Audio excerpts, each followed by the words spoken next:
Esto es solo un capítulo de lo que sucedió esta semana y se les va a contar toda la historia a través de diferentes reportajes, pero en este momento estamos enlazados con el presidente del Consejo de Ministros, el señor Pedro Angulo, quien ha accedido a darnos una entrevista para contarnos qué decisiones se están tomando para lograr pacificar nuevamente nuestro país y lograr la estabilidad que todos queremos. Muy buenas noches, señor ministro. Muchas gracias por conversar con nosotros. Bueno, hemos dado cuenta temprano y hemos hablado con el ministro del Interior sobre la situación en Andahuaylas, pero quisiéramos que usted nos diera un panorama más general sobre cuáles son las medidas que se están tomando para lograr nuevamente la estabilidad en el país, que es lo que tanto se necesita. Muy buenas noches, muchas gracias por la invitación. Mi saludo a todo su público. En principio les puedo referir que en la mañana nosotros ya tuvimos una reunión con la presidenta, asistimos el ministro de Defensa y el ministro del Interior juntamente con mi persona. Se hizo una evaluación de lo que estaba sucediendo. Lamentablemente en horas de la tarde el tema ha ido escalando, de tal modo que desgraciadamente hoy sabemos que se han perdido aparentemente 2 vidas humanas. Digo aparentemente porque en un caso ya hay una demostración formal y en la otra falta eso formalmente. Pero también sabemos que hay una niña herida, aparentemente ha perdido un ojo. En ese sentido ya hay un apoyo que se está dirigiendo para apoyar tanto a la niña como a su familia. Nosotros en este momento, dado lo que ha sucedido en Andahuaylas, hemos convocado a las 9 de la noche a Consejo de Ministros. Tenemos ya algunos proyectos de ideas, los vamos a discutir para enfrentar estos temas. ¿Saben ustedes quiénes están asusando a la población para hacer este tipo de actos violentos? Porque la protesta es un derecho, pero la violencia no. Y se dice que, por ejemplo, grupos de mineros informales estarían asusando la violencia en algún lugar. ¿Nos podría usted decir si tiene información de otros grupos que tengan intereses políticos en generar el caos? Bueno, lamentablemente sí tenemos información, digo lamentable porque, por ejemplo, hay algunas personas del FONAFE. Nosotros sabemos que se trata de un sindicato que es de profesores y los profesores se dedican a instruir, a formar, en vez de generar violencia. Y como bien dice, efectivamente, también sabemos que hay mineros ilegales que no tienen nada que ver con los temas que están políticamente asusando, y sin embargo ellos que tienen algunas críticas contra normas sobre la flexibilización se están sumando. Entonces lo que vemos es que hay personas que tratan de no aparecer.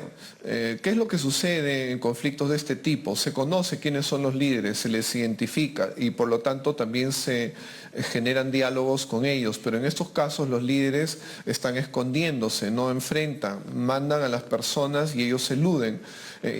Inclusive a pesar de eso, con inteligencia se lograron identificar 5 o 6 celulares, se han tratado de comunicar formalmente con ellos, pero no se ha podido. Lo que vemos es un desinterés por el diálogo y simplemente se trata de generar costo social. Nosotros en conocimiento de esto, por eso es que hemos convocado a Consejo de Ministros a las 9 de la noche. Justamente sobre eso también quería preguntarle, porque se habla mucho y hay sectores que reclaman diálogo como forma de solucionar los conflictos y de hecho el diálogo es la mejor forma de llegar a un entendimiento, pero es imposible dialogar con una persona que no quiere dialogar y que usa la violencia, y por otra parte el Estado, el gobierno, tiene el monopolio del uso de la fuerza dentro del respeto a los derechos humanos. Entonces, ¿cómo están manejando esta dicotomía, por decirlo de alguna manera, la necesidad de dialogar con la gente que realmente podría ser dialogante y el uso de la fuerza para reprimir a aquellos que quieren causar caos y violencia? ¿Van a usar, por ejemplo, a las Fuerzas Armadas? ¿Van a tomar medidas como toques de queda o algo así? Tiene toda la razón. Efectivamente hay personas, hay líderes también que están dialogando. Precisamente por eso es que en un momento dado se levantó una paralización y toma de carreteras que había en el sector de Ica. Igualmente había sucedido en la zona de Chala, en Arequipa, pero nuevamente han retomado. Entonces, cuando hay apertura hacia el diálogo, nuestro gobierno, ya lo anunció la presidenta, es totalmente abierto al diálogo, abierto a la búsqueda de consenso, a la comunicación con todos y todas, lo dijo la presidenta. Lamentablemente, pues, no siempre se recepciona del otro lado esto mismo. Nosotros interpretamos que es un segundo momento del golpe, del intento de golpe. ¿Por qué? Porque en la intención, lo real era que se buscaba el apoyo de las Fuerzas Armadas, pero también se buscaba que ciudadanía organizada saliera a las calles. Había una amenaza de la toma del Congreso, de la toma de Lima. Varias circunstancias de estas ya se conocían. Entonces, nosotros lo que vemos son los resabios, los restos de esa sonada, ¿no?, que ha buscado movilizar desgraciadamente a ciudadanos sin importar los costos de vidas humanas. Justamente por esto que nos acaba de decir usted y reiterando lo que le decía hace un momento, que el Estado a través del gobierno tiene el monopolio del uso de la fuerza dentro del respeto de los derechos humanos, sabiendo que es parte de la intentona golpista, porque de hecho el expresidente Castillo llamó a la ciudadanía a apoyarlo en esta forma, no solo llamó a las Fuerzas Armadas, que no lo apoyaron.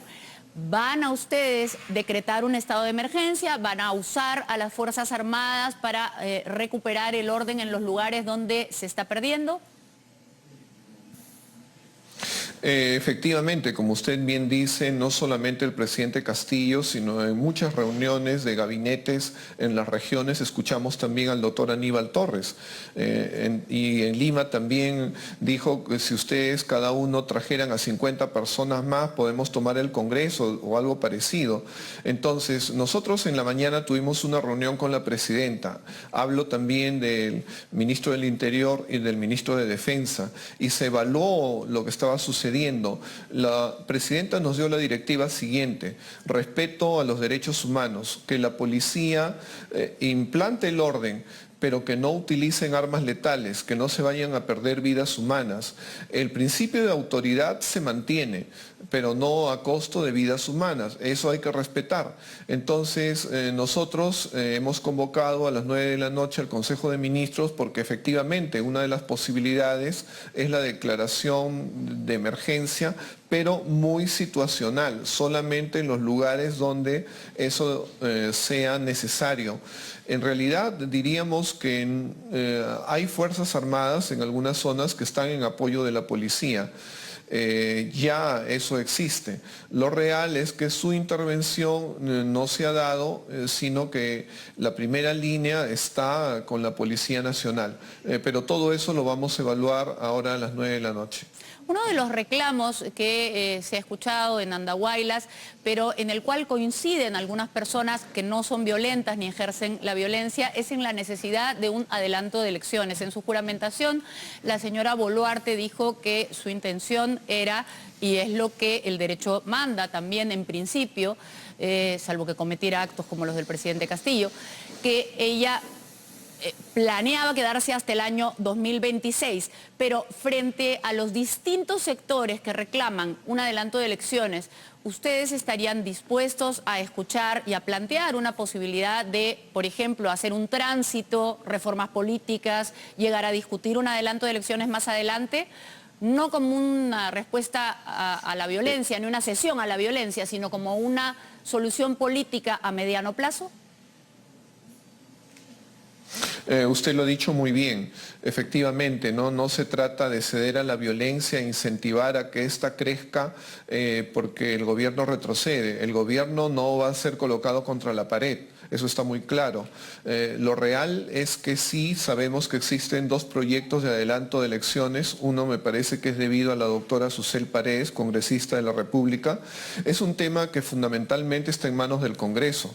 La doctora Dina Boluarte, si bien es cierto, dijo que su idea era mantenerse hasta el 2026, eso es lo que corresponde conforme al mandato constitucional, pero ella también ha referido que ella no tiene ningún interés de aferrarse al cargo. Ella está siempre dispuesta a su compromiso con el país, y si en algún momento en el Congreso es un consenso mayoritario el adelanto de elecciones, ella se someterá a eso. Entonces no se descarta que incluso desde el Ejecutivo se acepte que pudiera ser necesario realizar las reformas pertinentes y en algún momento recurrir al adelanto de elecciones. Claro, algo fundamental que es presupuesto y proyecto del Ejecutivo en estos momentos es la reforma del Estado y también la reforma electoral. Nosotros sabemos que ese es un tema pendiente para facilitar la democratización en los mismos partidos políticos en general. Entonces sí, la idea es en el tiempo que estemos facilitar la reforma del Estado, mejorar las normas, un compromiso muy fuerte que inclusive lo incluyó en nuestro juramento es la lucha contra la corrupción, y van a tomarse medidas concretas en relación a ese tema. Bueno, nos hubiera gustado conversar con usted de otros temas, de hecho hay otros temas que tenemos que tratar, esperamos que haya una próxima oportunidad, sabemos que ahora hay urgencias que tiene que atender y le agradecemos el tiempo que ha dedicado a los televidentes de Cuarto Poder. Muchísimas gracias, toda nuestra disposición cuando ustedes lo requieran. Ok, estaremos esperando. Entonces, bueno, ya saben, estas son las palabras del presidente del Consejo de Ministros, con quien, por supuesto, nos hubiera gustado tener una conversación más larga. Hay otros temas evidentes que se tenían que conversar con él, hay algunos cuestionamientos, hay temas de su trayectoria, hay todo digamos, un bagaje de problemas en el Perú que tienen que solucionarse, cómo se ha desmantelado el Estado, cómo recuperar la calidad del servicio público, cómo recuperar el tema agrario que se está enfrentando todas las ineficiencias del gobierno que terminó y bueno, que no ha terminado, la parte del señor Castillo terminó, y ahora una sequía, y en fin, hay una serie de problemas que quisiéramos tratar con él y que probablemente tratemos con él en otra ocasión. Pero en este momento los ministros tienen que dedicarse a conservar el orden y, como lo decíamos, respetando siempre los derechos humanos, pero sin perder el principio de autoridad. Debe recordarse que la sucesión que se ha producido es una sucesión constitucional, es decir, frente a la flagrancia del golpe de Estado cometido por el presidente Pedro Castillo, la que correspondía era la señora Dina Boluarte como vicepresidenta. Ella tenía que asumir este cargo, así que es una transición constitucional y lo que hay que respetar son las normas y la Constitución. Pero queremos preguntarles